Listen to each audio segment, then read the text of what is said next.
Hi, hi, hi, hi, hi. Okay.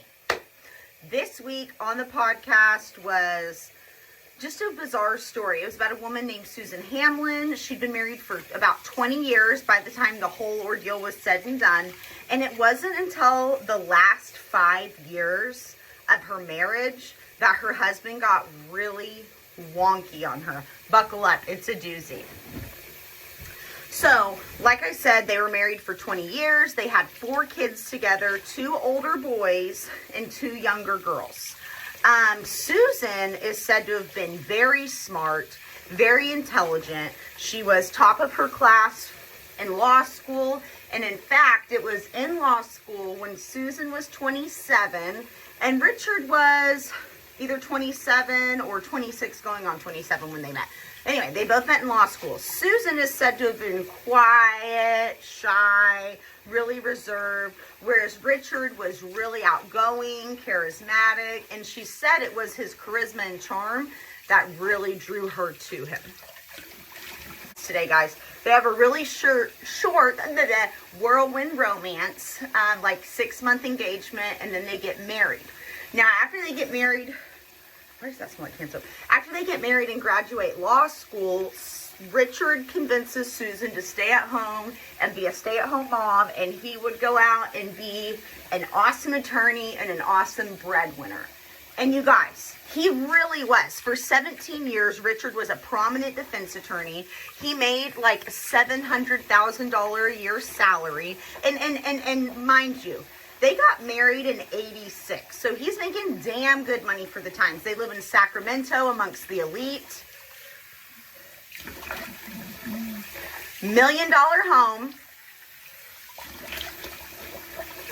I mean, they're living the damn life. But very subtly, Richard starts switching the script, you guys, okay? I need a dry one. So, Susan said, and it's rough because they don't give an actual like date. She wasn't like, oh, it was in the year 2000 when trouble started. But all I know is it all started within the last 5 years of their marriage. So this had to have been like late 90s, early 2000s.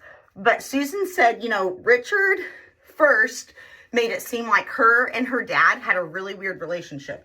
He'd be like, your guys' relationship is inappropriate. He touches you weird. And when I say touching her weird, he's just hugging his daughter, sometimes putting his arm around her, you know, nothing, no fondling, no, you know what I'm saying?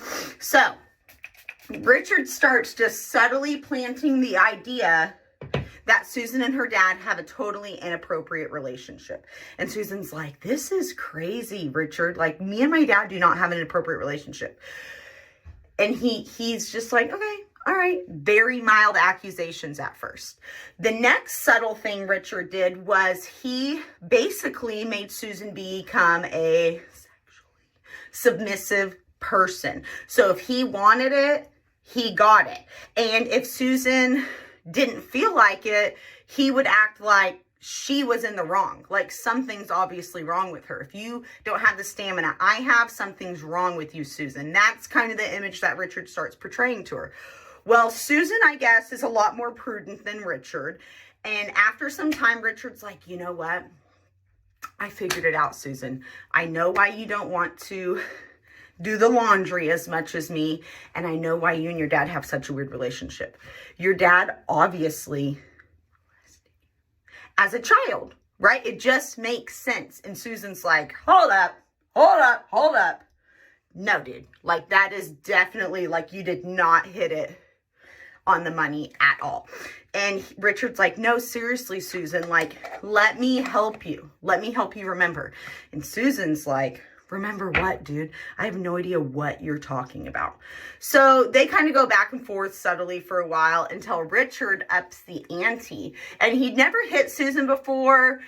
He never had violent behavior, but he started to exhibit it. He would lock her in the master bedroom with him, and he would like wave around knives and guns and be like, I know you remember, Susan. I know we can make you remember. And she's like, what the fuck? Then, over time, Richard slowly starts to become obsessed with the fact that he thinks Susan's dad did something to her, and that's the cause of all of her trauma and why she's so weird. Mind you, she's not weird. He just makes it seem like she's weird. So he starts sitting her down for hours at a time and having her comb through every family photo album and just try and think of anything that she could have repressed. Now, in the meantime, Richard starts beginning a lawsuit. He is going to sue Susan's dad, going to sue him for $1 million for basically ruining Richard's intimate life. So what he really needs is Susan to remember what happened to her, because that would strengthen this $1 million lawsuit. So Richard starts going to work less. He's home a lot more, way more than he used to be. Honestly, guys, he basically quit working by the end of this whole ordeal. Their house was literally in foreclosure, but we'll get to that. We'll get to that. So he just becomes totally obsessed and enamored with this lawsuit, and he starts basically isolating Susan, okay? He's telling the kids and her, don't pick up phone calls anymore. You guys aren't allowed to talk on the phone, and just putting this weird wedge between her and as many people as he can, her friends, her family, everything. Well, eventually, when Susan refuses to remember any memories of being molested, Richard becomes physically violent towards her, okay? Domestic violence. And she said the very first time he hit her, he punched her right in the gut. And see, she was so shocked. She was so disturbed. And it hurt really bad. It hurt her feelings. It hurt her body. And from then, it was on. Richard began beating the crap out of Susan. He would go on to break her jaw, break her ribs multiple times, and continue hitting her there. He broke her nose. He gave her black eyes, just on and on and on and on, right? So it's really sad. And Susan kind of, she doesn't know what to do. She's totally isolated. She has nobody to really turn to. And the reason Richard was hitting her and beating her is because she would not go along with his whole claim of Susan having repressed memories.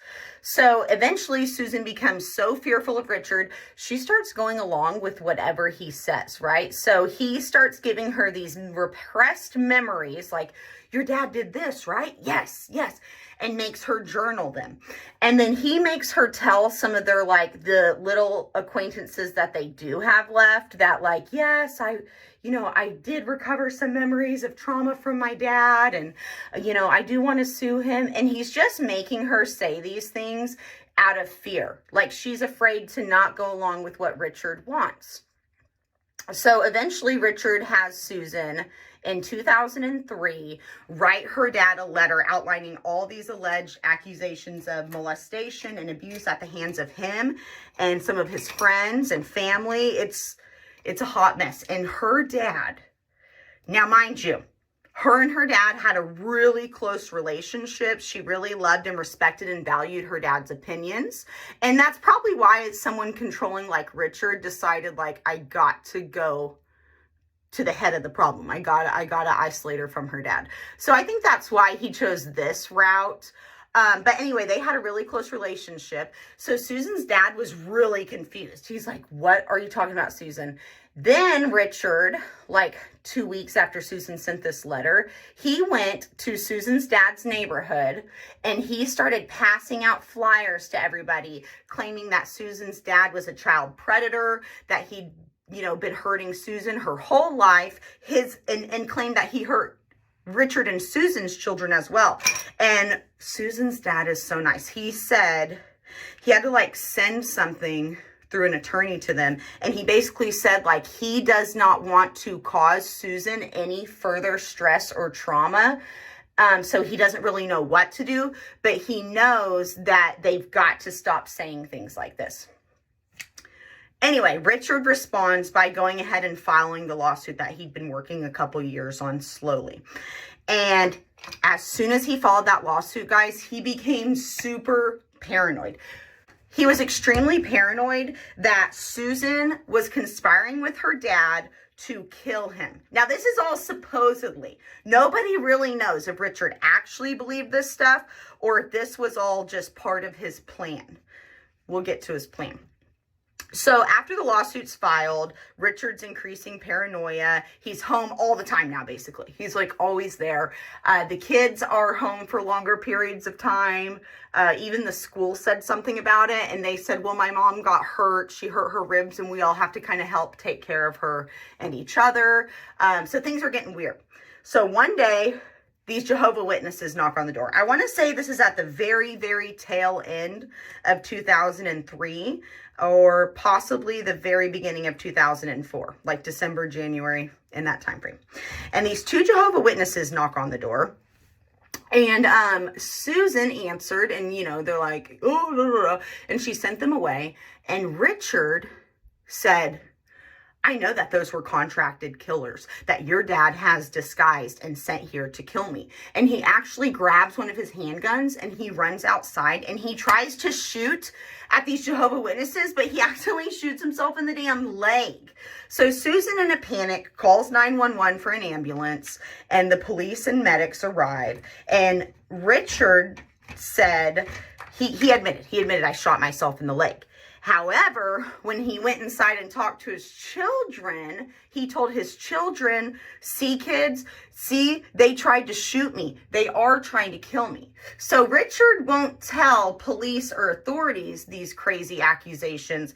He's only telling his family, which makes me think this was all a big conspiracy, that he had to file this lawsuit for $1 million and get away with it and actually win. So meanwhile, back at the ranch, Susan is panicking. She's like, I've got to get away from this guy. And Richard feels the tensions between them. And so he thinks, well, the next best thing I can do to keep Susan under my control is I'm going to turn all of our kids against her. So Richard isolates Susan from the children, right? She has to basically stay in the master bedroom. And mind you, he's there all the time. So everybody's kind of under his thumb now. So she has to stay in the master bedroom. And he tells the children that something is wrong with Susan. She's sick in the head. She has demons. She's been possessed. And the reason that she's been possessed is because her dad, their grandpa, is actually a satanic cult leader. And Susan, she wants to be the high priestess of this cult. And that's also why she is conspiring to kill Richard so that she can run away with the kids to join this cult. And then he literally will like drag Susan out by her hair in front of the kids. And he's like hurting her and stuff and telling them, see, kids, I promise I will do whatever it takes. I want your mom back just as bad as you do. Susan's totally freaked out at this point because now the kids actually believed him. They're turning against her, and she's completely alone. She's completely isolated. She feels that she has nowhere to go. So fast forward to February, like, oh gosh, it was 7th or 11th of 2004, I think. And she said that Richard got her 2 older sons and her and loaded them all up into the car. And he had his 2 older boys hold 2 paintball guns on Susan. Yeah, 2 paintball guns. And he told them, if she moves, shoot her. Shoot her. If she moves, if she screams, shoot her in the face with a paintball gun. And so Susan sat really still, and they rode to this empty field somewhere. Susan said once they got to the field, Richard said, hey kids, what should I do? Shoot her. And then he drug her into the empty field and he held a gun to her forehead and he threatened to do it. He was going to do it. He was going to right in the head. But for whatever reason, he changed his mind and they all drove back home and he sent her back to her room. So Susan's terrified. And at this point, she's like, that's it. My days are numbered. My days are numbered. She had already felt that way, but now it was tangible. It was an experience that she knew. It was like radiating through her. He's going to do something bad to her. So 2 weeks after that happened, Richard comes up with a plan. And he tells Susan, you know what? I've had enough of this. I'm going to take you to the police station and you are going to confess for everything you've been doing. You're going to tell the police, you're going to tell the police that your dad is the leader of a satanic cult and that you want to be the high priestess. And so you, in fact, are conspiring to kill me. You've been hurting our kids, okay? Abuse, sexual abuse.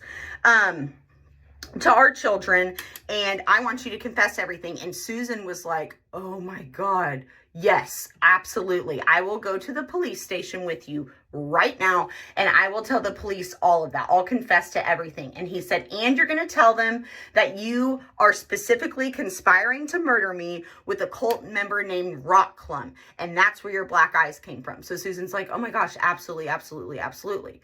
So they go to the police station and they sit down with investigators and they say, hey, we have something that she needs to confess. And as soon as Susan said, I am a part of a satanic cult, I've been hurting my children, the police were like, okay, Richard, step out of the room. We need to get a real confession.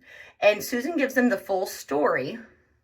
But police are like, something's weird about this. Like, something just doesn't sit right. Most of the time when people actually do harm their children, they never, ever, ever, ever, ever go to the police themselves, right? Usually the children tell like a school counselor or an entrusting adult, and that person comes to the police. It's hardly ever the perpetrator, and especially when the perpetrator is the mother. So police, while Susan's there, she said she did not tell the truth because Richard was literally right outside the interrogation room and she was in fear for her children's safety. But once she confessed to the molestation charge situation, the police said, you know what, we're going to have CPS go pick up your children and we're going to investigate this further and you guys can go home. Poor Susan. She had to have been terrified. So Susan's like, shit. And they go home together. And like I said, CPS had taken the children once they got there. So it was just them two. And Richard, despite all these allegations against Susan, was super happy that they had the whole house to themselves. Sorry, I don't want to fuck up. Was so happy that they had the whole house to themselves that he, in fact, said, hey, why don't you go get sexy on? We're going to have the best time. We're going to make the best of this. Well, Susan was terrified. She's like, how am I supposed to have sex with this guy and pretend that everything is hunky-dory? You know what I mean? So she decides, okay, I'm just going to do it. I'm going to do what I got to do to survive. But then the police knocked on the door. So the police said that they looked back on that Jehovah Witness report, you know, the whole situation where Richard accidentally shot himself. And remember, Richard never told them, oh, these people are conspiring to murder me and I had to run out and protect myself. No, he told police he accidentally shot himself. And the police noted that Susan had marks on her face that were consistent with bruising that looked like she could be a victim of domestic violence. So they think back about that. And when Susan came into the police station, she had bruising on her face too. And when police asked her about it, she said, oh, well, I got into an argument with Rock Clum in the Starbucks parking lot when we were planning Richard's murder, and Rock Clum punched me in the face. And police just knew, like, this cannot be true. So they start digging around and they find nothing to substantiate this whole satanic cult or child molestation situation. And so they're like, okay, wow. So then CPS does these interviews with the children one-on-one, and the children are all under the impression that their mom is possessed, she's crazy, and she's been doing bad things to them. And they're like, well, can you tell me what your mom's done to you or what you've seen her do? And none of them have actually ever seen their mom do anything. All they can do is recount what their dad's telling them that she's done. And so they're like, well, actually, I just know what my dad's told me. I've never actually seen it. And they said, well, you know, what if I told you that your mom's not even in a satanic cult? And we don't think that she's actually harming you guys. So her kids are between the ages of like 8 and 16. And so they're old enough to like connect the dots. And it dawns on them, oh, damn, my dad's been torturing my mom. He's been holding us hostage in the house. It's my dad that's the problem. So when everything got pieced together, Richard gets arrested and they take him into the police station, and he maintains the same story. He says about 3-4 years ago or so, Susan was experiencing severe depression and he wanted to help her. And he had no experience with women who had any type of molestation in their past. So he said that all he could think of to do was just to tell Susan to pour everything out to him. And she did. She confessed to her dad harming her. She confessed to the satanic cult. And that's all there is. And he will maintain this story to this day. So he's arrested in February of 2004, and he's charged with torture, 4 counts of spousal abuse, 1 count of death threats, a couple counts of child endangerment, and they go to court. And he actually, I need some more mascara. He actually represented himself, you guys. He represented himself. So he was handed a life sentence with the possibility of parole. And in 2011, he was eligible for parole, or for a parole hearing, but they denied it. And sometimes in 2021, he was supposed to be eligible again, but I don't think they ever did the hearing yet. I don't know if he waived it or if it got pushed back or what, but as of right now, he's still in prison. If you go to my actual podcast, Storytime Slayer, in my show notes, I have some websites linked. I'll try to remember to link them in this YouTube video.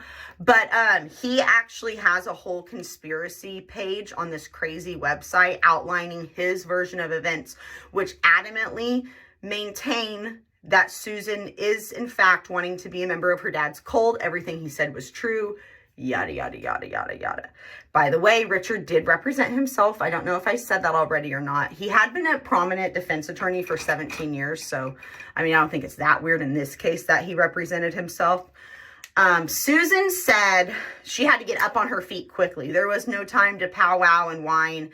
And she had to get up and get her kids back from CPS. And she was really nervous about what her kids were going to think. And she said that it was so amazing when she saw her kids for the first time, and they all ran up and hugged her and were like, "Mom, we love you. We understand. We're so sorry." And they lived happily ever after, I guess.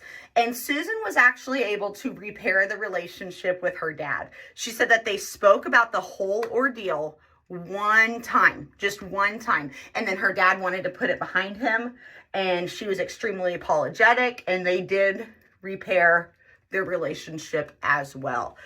This story was so crazy to me because I have heard of people say, "Oh, I think Richard's just, he's suffering from mental illness. He is paranoid." I don't think that Richard actually believes any of this stuff. I think he thought he could really get away with this, that he could win $1 million lawsuit. And Susan just needed to come up with a confession to substantiate these claims for his lawsuit. I think that he's cruel. And I just can't imagine being married for 15 years and my husband turning crazy like that. That is crazy. Susan said they did seem like a perfectly normal family on the outside. And for years, there really wasn't serious trouble between them. They went to church. They did activities as a family. Like I said, they had 4 kids together. So you just never know. That's so nuts. Anyway, guys, I got a crazy story next week, and I'm about to drop a merch store, a merch launch, and do some giveaways. So go check out my Facebook, Storytime Slayer, my Instagram, story_time_slayer. And I will talk to you next week about a case that I've been dying to tell you about. Okay, bye.